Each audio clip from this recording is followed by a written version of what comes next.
3000 metre की ऊंचाई पर फंसी दो सहेलियों ने जिंदा रहने की उम्मीद में अपना मोबाइल, जिसमें मदद का संदेश भेजा गया था, जूते में डालकर जमीन की ओर फेंक दिया।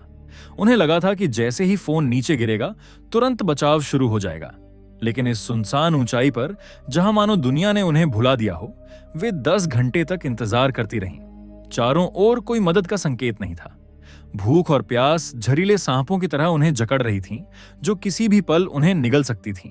आखिरकार उन्होंने नीचे गिरे बैग पर उम्मीद टिका दी। उसी बैग में पहले से रखा खाना और पानी था, जीवित रहने की उनकी आखिरी आशा।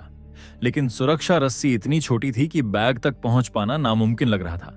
तभी एक सहेली ने साहसिक फैसला लिया। कांपते हाथों से उसने रस्सी को अपने शरीर से बांधा, गहरी सांस ली और धीरे धीरे नीचे उतरने लगी। पैरों के हवा में झूलते ही असहायता और डर की लहरें उसे घेरने लगीं।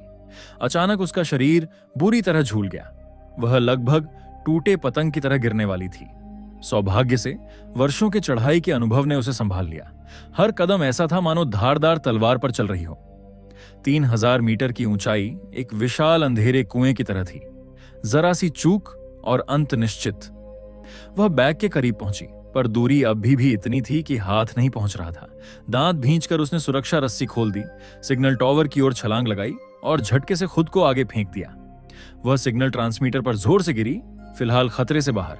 लेकिन अब सवाल था, वापस ऊपर कैसे जाएगी? ऊपर लटकती रस्सी तक उसका हाथ नहीं पहुंच रहा था। ऊपर खड़ी दूसरी सहेली चिल्लाकर सावधान रहने को कह रही थी, मगर नीचे वाली पर जीने की चाह हावी थी। उसने बैग से सेल्फी स्टिक निकाली और कोशिश की कि बैग को रस्सी में फंसा दे। हाथ कांप रहे थे। अचानक उसका पैर फिसला, वह लगभग गिर ही गई। ऊपर खड़ी सहेली का दिल थमसा गया। दूसरी कोशिश में वह सफल हुई। बैग रस्सी में अटक गया। जैसे ही बैग स्थिर हुआ, उसने छलांग लगाकर उसे पकड़ लिया। ऊपर वाली सहेली ने पूरी ताकत से रस्सी खींची। बहुत मशक्कत के बाद वह उसे टॉवर की चोटी तक खींच लाई। अगर आप इस कहानी का पार्ट 2 देखना चाहते हैं तो अभी हमारे चैनल फिल्मकोश एक्सप्लेन को सब्सक्राइब करें ताकि अगला पार्ट मिस ना हो।